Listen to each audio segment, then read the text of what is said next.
Dear friends, direct and indirect स्पीचच्या या कोर्समध्ये आपण आज रिक्वेस्ट सेंटेन्स विषयी जाणून घेणार आहोत. जर डायरेक्ट स्पीचच्या वाक्यामध्ये जे दिलेलं वाक्य रिक्वेस्ट सेंटेन्सचे असेल तर त्याला इनडायरेक्ट स्पीचमध्ये कसं रूपांतरित करतात ते आज आपण या व्हिडिओत पाहणार आहोत. चला तर मग, रिक्वेस्ट सेंटेन्स म्हणजे विनंतीवाचक वाक्य.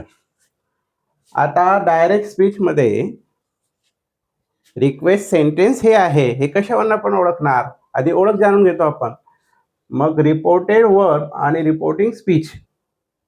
मग या रिपोर्टिंग स्पीचमध्ये अवतरण चिन्हातल्या वाक्यामध्ये आपल्याला वाक्य ओळख समजते. मग रिक्वेस्ट सेंटेन्स म्हणजे विनंतीवाचक वाक्याची सुरुवात कशाने होते, कशावरून आपण ओळखणार? तर हे रिक्वेस्ट सेंटेन्स आहे. तुम्हाला माहिती आहे रिक्वेस्ट करताना आपण काय शब्द वापरतो नेहमी? ॲज युजल प्लीज असं म्हणतो. काय पाहिजे असेल आपल्याला आपण प्लीज म्हणतो, म्हणजे आपण काय करतो? समोरच्याला रिक्वेस्ट करतो. लक्षात. म्हणून अवतरण चिन्हातील वाक्याची सुरुवात म्हणजे रिपोर्टिंग स्पीचमधील सुरुवात जर प्लीज शब्दाने झाली असेल, प्लीज, आणि शेवटी पूर्णविराम असेल तर ते दिलेलं वाक्य हे रिक्वेस्ट सेंटेन्स असतं, म्हणजे विनंतीवाचक वाक्य असतं. हे लक्षात ठेवायचं. ही झाली ओळख. मग याचं इनडायरेक्ट स्पीच कसं करायचं ते बघा. Pooja said please give me water. Pooja said please give me water. Pooja म्हणाली कृपया करून मला पाणी द्या. मग पूजा कोणाविषयी म्हणाली आहे? तर पूजा स्वतःविषयी म्हणते. Pooja said please give me water. तर या वाक्यात मी जो आहे तो पूजाचा, हे लक्षात ठेवायचं. ओके. मग हे रिक्वेस्ट सेंटेन्स अफर्मेटिव्ह म्हणजे होकारार्थी पण येतात, निगेटिव्ह हे नकारार्थी पण येतं. मग नकारार्थी कसं ओळखणार? तर प्लीज या शब्दानंतर डोंट असेल तर ते नकारार्थी असतं. लक्षात. मग या होकारार्थी नकारार्थी रिक्वेस्ट सेंटेन्सचे इनडायरेक्ट स्पीच कसं करायचं असतं ते बघूया. Pooja said please give me water. Indirect speech answer काय येईल?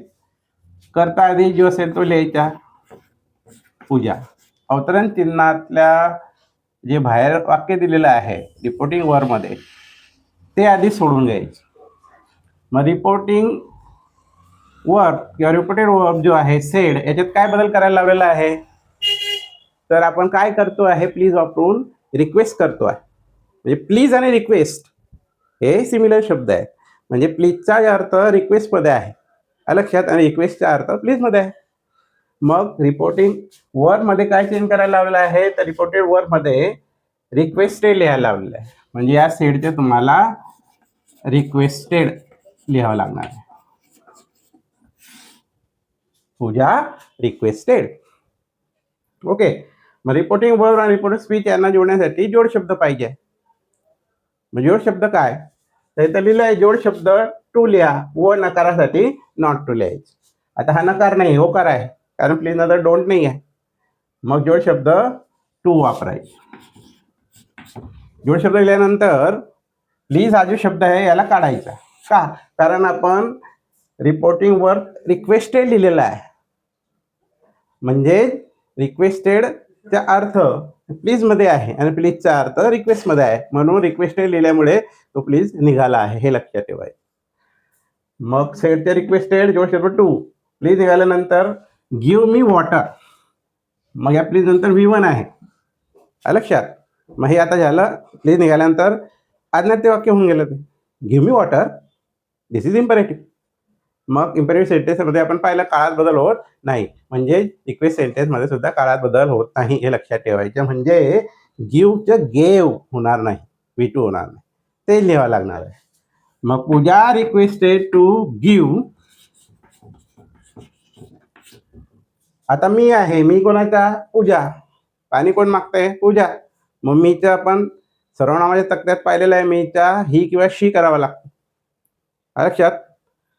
आयचं ही किंवा शी आणि आयचा होतो मी, लक्षात. मग मीचं आपण हर किंवा हिम लिहितो, हे लक्षात ठेवायचं. मीचं हर किंवा हिम लिहितो. मग गिव मी, मी म्हणजे हा कोणाचा? पूजाचा. मग मीचा हर किंवा हिम होतो. मग मुलासाठी हिम, मुलीसाठी हर. मग मीचा झाला हर. पूजासाठी पूजा रिक्वेस्टेड टू गिव्ह हर. आणि उर्वरित वाक्य जे असेल ते शेवटी लिहायचं व्हॉट. शेवटी पुस्तक. असं होकारार्थी वाक्य रिक्वेस्ट सेंटेन्स डायरेक्ट स्पीचमध्ये केलं जातं, हे लक्षात ठेवायचं. Second example, direct speech. Yogeshwari said to a boy, please don't play here. Yogeshwari said to a boy. Yogeshwari एका मुलाला म्हणाली, काय म्हणाली? Please don't play here. कृपया इथं खेळू नकोस असं म्हणाले. म्हणजे तिने काय केली? त्या बॉयला रिक्वेस्ट केलेली आहे, हे लक्षात ठेवायचं. पण हे अवतरण चिन्हातलं वाक्य हे आता निगेटिव्ह सेंटेन्स आहे, निगेटिव्ह रिक्वेस्ट आहे. प्लीज डोंट नकारार्थी वाक्य. लक्षात. हे काय सोडवायचं इनडायरेक्ट स्पीचमध्ये? करता लिहायच्या रिपोर्टिंग वर मधला जो अवतरण चिन्ह बाहेर ते वाक्य आधी सोडून घ्यायचं. योगेश्वरी सेड किंवा सेड टू चे काय करायला लावलेलं आहे? रिक्वेस्टेड. रिक्वेस्टेड झालं. तिने कोणाला रिक्वेस्ट केलेली आहे? सेड नंतर नाही शब्द इथं, पण इथं सेड टू आलेला आहे, म्हणजे ला म्हणाली असं त्याचा अर्थ. टू म्हणजे ला म्हणाली. कोणाला म्हणाले? A boy. मग जो दुसरा करता आहे त्याचा उल्लेख या रिक्वेस्टेड नंतर लिहावा लागणार आहे. रिक्वेस्टेड अ बॉय झालं. आता रिपोर्टेड वर रिपोर्टेड स्पीच जोडण्यासाठी जोड शब्द शोधूया. होकारार्थीसाठी टू होता, आता हा डोंट आलेला आहे प्लीज नंतर, म्हणून हा नकारार्थी आहे, म्हणजे तुम्हाला नॉट टू लिहावं लागणार. नॉट टू हा जोड शब्द झाला. रिक्वेस्टेड वापरल्यामुळे प्लीज आहे हा निघून जाईल, कारण प्लीजचा अर्थ रिक्वेस्टेड मध्ये आहे, हे लक्षात ठेवायचं. डोंट याचा आपण जोड शब्द नॉट टू लिहिलेला आहे नकारार्थी, म्हणून हा डोंट सुद्धा निघून जाईल. आता प्ले हा V1 भेटले आपल्याला. प्ले हिअर असं झालं.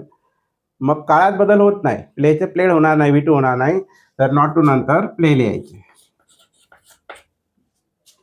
Yogeshwari requested a boy not to play. पुढचे शब्द बघा, शब्दातील बदल असेल, सर्वनामातील बदल असेल ते आपण करायचे, काळात बदल होणार नाही. मग हिअरचं तुम्हाला माहिती आहे शब्दातील बदल देअर होतं, मग या हिअरचे तुम्हाला देअर करावं लागलं. शेवटी पुस्तक.